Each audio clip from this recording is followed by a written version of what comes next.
Hola, molt benvinguts a Llibres que Inspiren.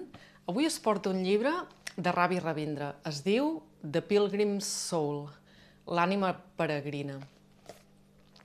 Ravi Ravindra és un filòsof, iogui, estudiós de la filosofia iògica, però també és físic, és a dir, també és un científic. Nascut i crescut a la Índia, va marxar al Canadà per estudiar a la universitat i es va quedar, és professor de la universitat. Els que heu vist els capítols de filosofia, d'en clau filosòfica, que tenim penjats a Tramuntana, sabreu ja que el comentari que jo faig servir dels Yoga Sutras de Patanjali és el comentari de Ravi Ravindra.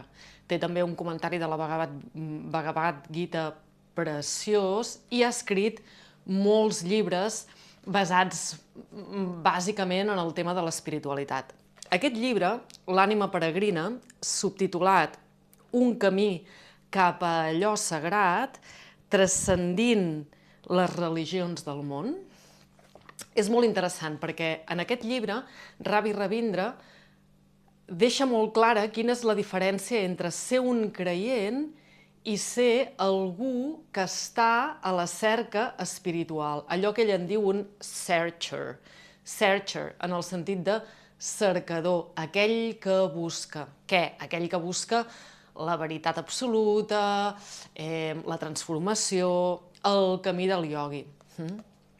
De la mateixa manera que Ravi Ravindra en aquest llibre ens diu que hi ha una gran diferència entre ser un creient, creure en quelcom, o estar en el camí de la recerca espiritual, que és un treball personal, també diu que hi ha una gran diferència entre ser un cercador, algú qui cerca, o ser algú que fa recerca, que seria allò que fan els científics. Té un altre llibre molt interessant on fa una comparativa aproximació espiritual i aproximació científica al coneixement de la realitat.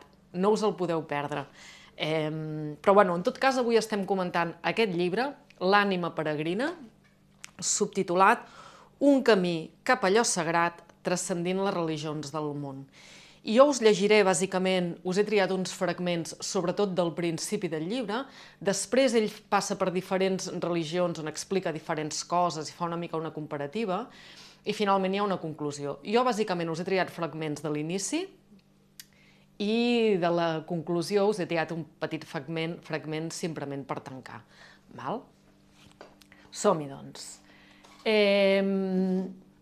Dir-vos que dubto que Ravi Ravindra estigui traduït ni tan sols al castellà, però és un autor molt interessant. És un filòsof de l'espiritualitat, viu avui dia i que té un coneixement de primera mà sobre el que són les tradicions de la filosofia de la Índia, perquè és la seva cultura. Llavors és una persona que està a cavall entre la cultura oriental i la cultura occidental i per tant li és fàcil comprendre la manera d'entendre el món que tenim els occidentals i els orientals, que ja sabeu, que ja comenceu a entendre que és un pèl diferent. Molt bé, començo.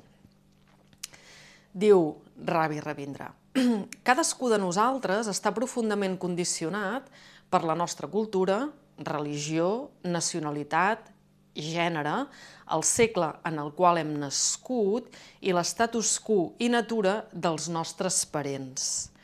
Reaccionem a cada persona o situació en funció d'aquest condicionament. El jo creat per aquest condicionament és el jo que cal sacrificar per tal que puguem respondre amb llibertat i frescor. Repeteixo, això és molt important. El jo creat per aquest condicionament cultural, religiós, bla, bla, bla, és el jo que cal sacrificar per tal que puguem respondre amb llibertat i frescor. La transició dels lligams de la reacció a la felicitat de la resposta és allò que el peregrí cerca més enllà dels prejudicis creats per creients religiosos, experts en disciplines o oficials protegint interessos nacionals. L'única cosa que els peregrins o aquells que cerquen la veritat necessiten és prendre's seriosament. I això m'encanta perquè aquí arribem al moll de la qüestió del que és la pràctica de ioga, que és aquest autoestudi.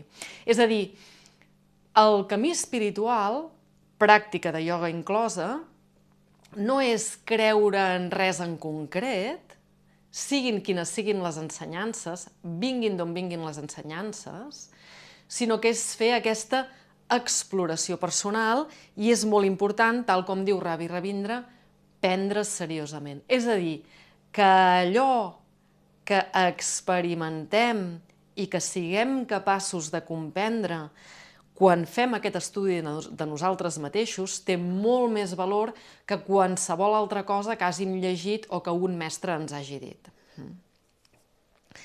Llavors, quan un es pren seriosament, continua Ravi Ravindra, un es pregunta, qui sóc? O què sóc? En sànscrit, koham. I koham, ja us ho he dit alguna altra vegada, és la gran pregunta que ha inspirat els savis de totes les èpoques. És a dir, és la pregunta que ha inspirat no només els filòsofs o els cercadors orientals, també els occidentals. La filosofia occidental també està basada en part en aquesta pregunta existencial de qui sóc i què he vingut a fer aquí. El que passa és que les respostes que obtenim des de la filosofia espiritualitat oriental i des de la filosofia occidental divergeixen, no? Perquè hi ha una altra manera, una altra percepció de veure el món, una cosmovisió diferent. Continua Ravi Ravindra. Aquest koham, qui sóc o què sóc, és la pregunta existencial fonamental. Tot el meu jo és l'instrument per conèixer la veritat. Tot el meu jo és l'instrument per conèixer la veritat. Veritat referint-se a veritat última i absoluta del que és la realitat. Si no conec l'instrument, les seves possibilitats i limitacions, no puc tenir claredat sobre quin tipus de coneixement l'instrument pot tenir. I tornem a allò tan essencial que el ioga no para de dir-nos, que és cal conèixer-nos, cal estudiar-nos, cal observar-nos. I aquí Ravi Ravindra ho diu claríssim. Tot jo, cos inclòs, cos, ment, emocions, etc., el compendi del jo, soc l'instrument per conèixer la veritat. Per tant, cal conèixer l'instrument en profunditat. Si em prenc seriosament, de seguida m'adonaré que abans de ser estudiant o professor, científic o artista, sóc un ésser humà en una xarxa completa de relacions. Sóc algú que respira l'aire, que també respiren altres criatures i que necessita la llum del sol i la terra on restar dempeus. No puc de cap manera existir sense totes aquestes relacions. Uns quants minuts de pensament demostraran que sóc una petita part d'una xarxa complexa de relacions d'interdependència del cosmos. No sóc un ésser independent.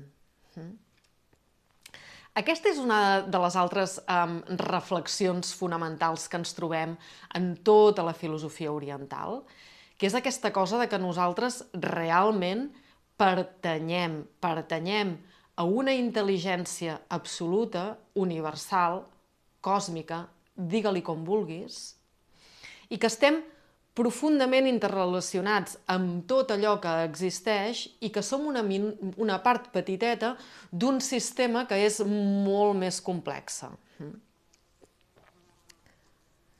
Seria com tots aquests microorganismes que nosaltres tenim en el cos i que formen part de nosaltres, però que també els podem anomenar independentment, però formen part del nostre ecosistema. És una mica el mateix. Nosaltres formem part d'un gran ecosistema d'on nosaltres som una petita part i no som capaços d'existir, no existiríem sense aquesta relació. Per tant, aquella sensació que tenim moltes vegades de sentir-nos desconnectats, alineats, separats, justament una de les coses que el treball o la cerca espiritual ens porta a viure, a experimentar, és aquesta sensació de connexió plena, que sempre és una sensació joiosa. Molt bé. Tots els grans mestres han dit que els éssers humans no viuen de la manera que haurien de viure, ni de la manera com podrien viure. Per viure correctament, cal una educació que permeti una transformació. Fixeu-vos en la paraula, transformació. Hom necessita una disciplina, una altra gran paraula, un camí espiritual, un ioga. És a dir, el que els savis ens diuen és que podem viure d'una manera molt més plena i molt més desperta, amb molta més lucidesa, però que això requereix reeducar-nos en certa mesura, per poder-nos transformar.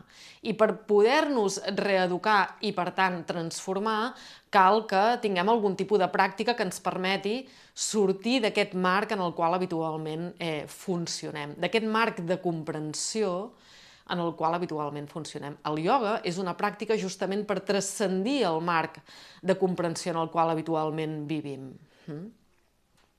Un dels camins.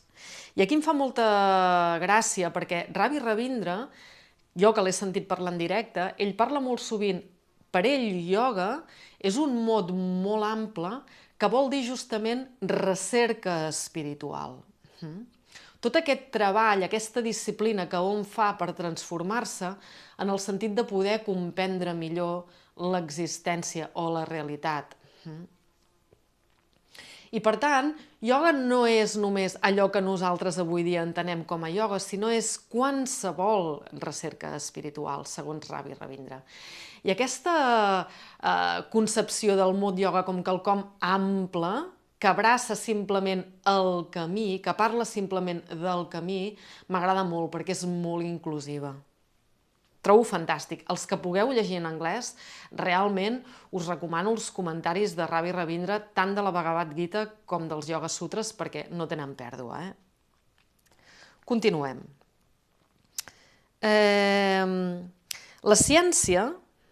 La ciència s'interessa per descobrir com són les coses. Les tradicions espirituals, en canvi, estan més interessades en assistir els aspirants a descobrir com podrien ser les coses. Això requereix una transformació radical de la persona, tant en ment com en cos com en cor. I si no estem preparats per fer aquesta transformació radical, ioga es mantindrà sent sempre. La nostra pràctica de ioga serà sempre una pràctica superficial. Hem d'estar oberts a que la transformació es pugui produir. Totes les disciplines espirituals demanen llibertat. No per mi, sinó de mi. Alliberar-se d'un mateix. Aquesta llibertat respecte d'un mateix es descriu sovint en termes durs com un morir a un mateix. Al principi de la primera cita que us he triat, Ravi Ravindra ens diu que estem condicionats per cultura, religió, etc., família, nació, etc. Per tal de poder transformar-nos, cal llibertat. Llibertat de què? De tot aquest condicionament. Per tant, alliberar-me de mi mateixa. La recerca espiritual és una cerca de llibertat, no per mi, sinó de mi.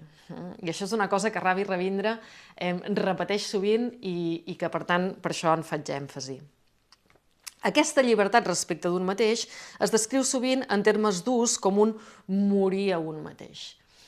En els sutres de Patanjali es parla d'una sèrie de cleixes o impediments, dificultats en els que ens podem trobar quan estem en el camí del iogui, en el camí del qui fa la recerca espiritual, i ens podem trobar una sèrie de dificultats que ens impedeixin o dificultin la transformació.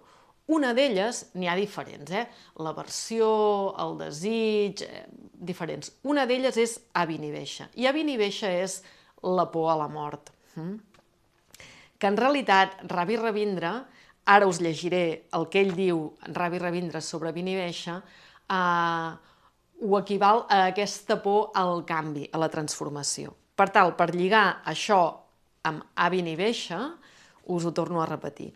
Totes les disciplines espirituals demanen llibertat, no per mi, sinó de mi, alliberar-se d'un mateix. Aquesta llibertat respecte d'un mateix es descriu sovint en termes d'ús com un morir a un mateix. I ja sabem que dins de les dificultats que ens trobem per la transformació és aquesta por a morir, aquesta por a transformar-se, aquesta por a canviar. I en els Yoga Sutres de Patanjali, Ravi Ravindra descriu Abhinivesha, que habitualment es tradueix com por a morir, ho descriu de la següent manera, que trobo que és molt més clar. Abhinivesha és el desig de continuïtat, o de preservar l'status quo. Abhinivesha és el desig de continuïtat o de preservar l'status quo. Abhinivesha és inèrcia. El desig de continuïtat de qualsevol estat i qualsevol situació simplement perquè ens és coneguda. Temem allò desconegut i, per tant, temem el canvi, que podria ser que ens portés a allò desconegut. Alliberar-se d'Abhinivesha, del desig de continuïtat d'allò conegut, és un morir a un mateix, o un morir al món. S'ha dit sovint, o els savis han dit sovint, que només quan estem disposats i podem morir al nostre vell jo, podem renéixer a una nova visió i a una nova vida. Morir diàriament és una pràctica espiritual. Que bonic, eh? Morir diàriament és una pràctica espiritual. És un reguanyar, és un retrobar una mena d'innocència que és bastant diferent de la ignorància, més similar a l'obertura i l'humilitat. Tota seriosa meditació és una pràctica de morir al jo ordinari. Tota meditació seriosa és una pràctica de morir al jo ordinari. Això és el que diu Ravi Ravindra d'Abhinivesha en els seus comentaris dels Sutres de Patanjali. Continuo amb el llibre que tenim entre mans avui. La qüestió principal és ésser abans que conèixer, transformar-se abans que informar-se i alliberar-se d'un mateix, d'aquesta part que participa en el somni social i, per tant, viu bàsicament segons els principis operatius de la societat, per exemple, premi i càstig o anhel i por. Ser un peregrí és ser un cercador, ser algú que cerca entrar a la dimensió de l'eternitat. I aquí faig un parèntesi per explicar-vos una cosa que ell explica molt clarament en aquest llibre i en d'altres, que és la diferència entre eternitat i allò que dura infinitament en el temps. Eternitat simplement és allò permanent. Hem parlat molt de la impermanència, tot està en constant canvi, doncs justament allò que no canvia, allò que és absolut, allò que és permanent, que és aquesta veritat última i absoluta, ell l'anomena eternitat. Ser peregrí és ser un cercador, ser algú que cerca entrar a la dimensió de l'eternitat. Això no es pot conèixer de la manera com habitualment coneixem, ni pot ser assolit pels camins que ja hem entès. Per emprendre aquest viatge, hem de comprendre que no sabem res. Això no és una celebració de la ignorància, sinó una crida a la innocència, a una obertura cap a allò que és i un alliberar-se de tot allò conegut. Aquesta llibertat és també una llibertat de la por, per la senzilla raó que allò que és essencialment desconegut no pot mai ser una font de por. La por és a causa d'aquesta esperada o imaginada pèrdua d'allò conegut. El desconegut, però, és una font de misteri. L'únic sentiment que pot crear és el de la meravella. Por i meravella no poden conviure. Aquest estat de meravella escasseja, però, embrutit per un coneixement derivat de la nostra necessitat de control. La lluita per saber qui soc de debò i en esperit és la recerca espiritual. Deixeu-me que us faci un incís d'una cosa que he trobat en un altre llibre de Ravi Ravindra que diu: el progrés espiritual és quan un esdevé lliure no només del coneixement, que és inevitablement del passat, però també de la necessitat de saber i del desig de predir i controlar. I us he volgut llegir aquest fragment perquè posa èmfasi, no?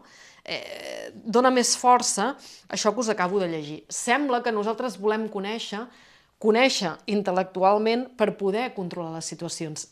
Ja hem parlat en altres llibres, ho heu vist, ho deia Wendy Palmer, ho deia Alan Watts, que vaja, que és una pèrdua de temps intentar controlar la realitat, perquè l'única veritat que existeix és la impermanència, tot està en canvi constant, no?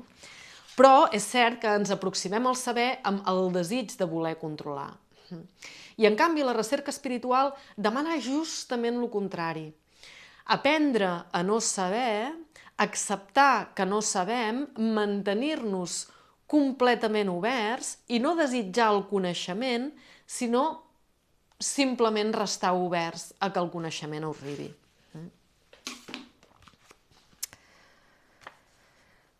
La pràctica espiritual requereix la transformació d'un completament, cor, ment i cor. Per això cal un autoconeixement imparcial, amb consciència de totes les nostres contradiccions, pors i desitjos.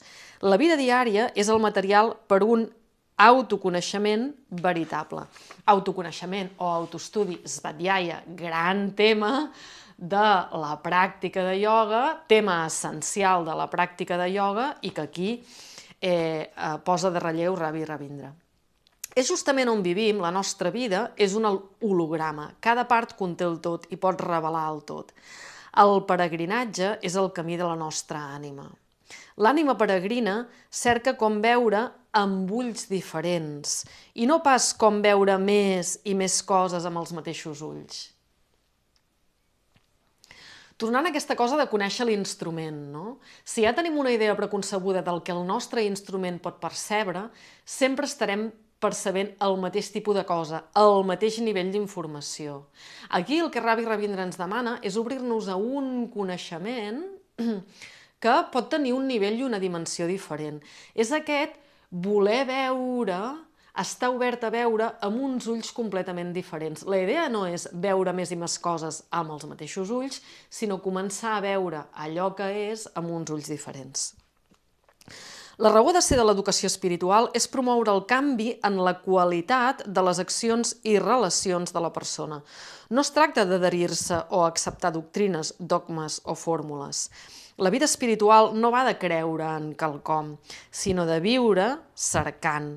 És un esforç per esdevenir allò que hom ordinàriament no és. Repeteixo, és un esforç per esdevenir allò que hom ordinàriament no és. I aquesta transformació no està reservada a activitats o llocs especials. Fins i tot l'acte més ordinari és fet de manera diferent per aquell qui és lliure. I tornem a aquest concepte de llibertat. Llibertat de què? De mi mateix, del condicionament.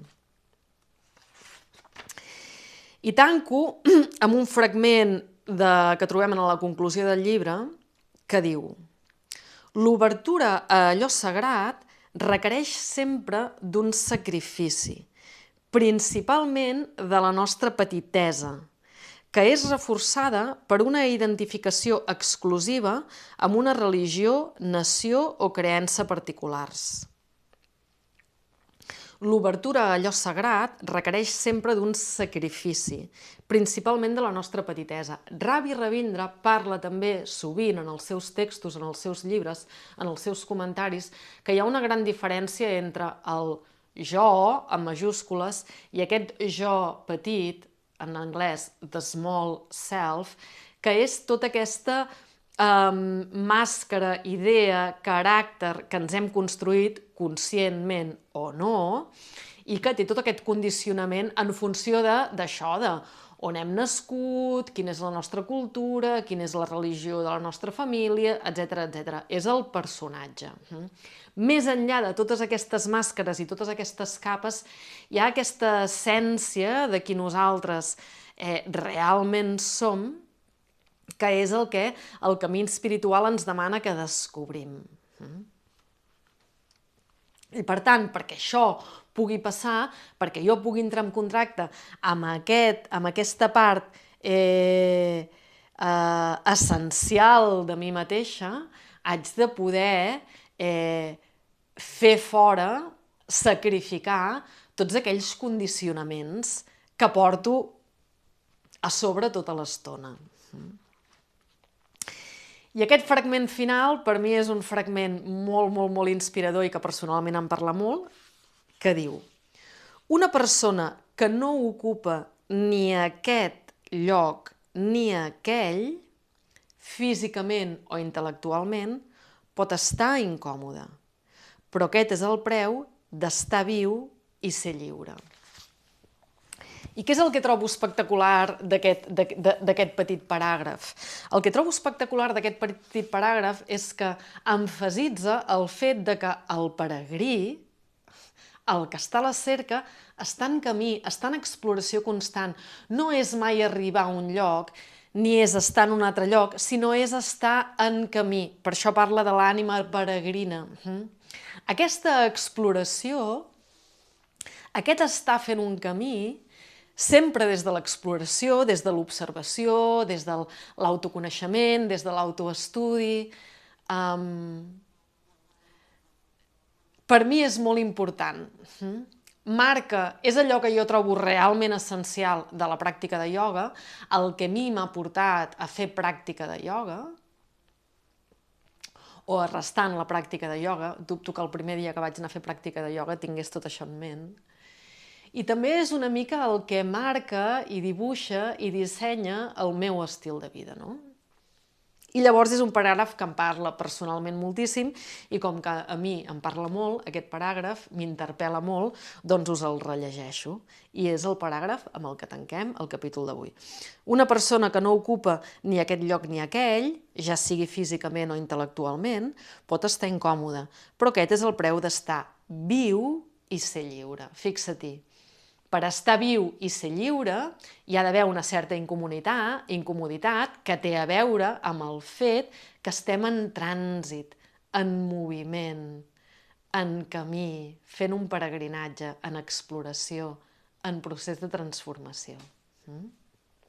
Doncs res, aprendre a viure còmodament amb incomoditat. D'això en parla moltíssim Pema Chodron, que ja us he dit en algun moment que és una autora que us portaré, monja budista, molt interessant, i parla també molt d'aquest aspecte de la incomoditat, o ella un concepte que anomena molt és aquest groundlessness, que vol dir que no hi ha un terra sòlid sota els nostres peus, que no hi ha base, que no hi ha solidesa, sinó que tot es trontolla una mica i hem d'aprendre a viure en aquesta sensació de caos, no? Doncs res, aquí s'ha acabat el llibre d'avui. Us torno a ensenyar la portada.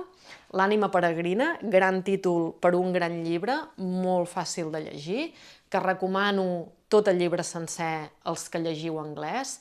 Qualsevol llibre que trobeu de Ravi Ravindra és molt interessant, per tant, si trobeu alguna traducció, feu-m'ho saber, perquè jo no sóc conscient que existeixin traduccions, òbviament al català no, però segurament al castellà tampoc. I això em porta a fer una reflexió, que és que que bé que estaria que algun dia tinguéssim una editorial de contingut espiritual en la nostra llengua. Això ens falta, que sí? Bueno, potser hi arribarem algun dia. En tot cas, avui aquí us deixo aquests fragments de l'ànima peregrina, aquest camí cap a allò sagrat transcendint les religions del món. Espero que hagueu disfrutat d'aquest capítol i ens veiem en el següent. Apa-li! Adeu!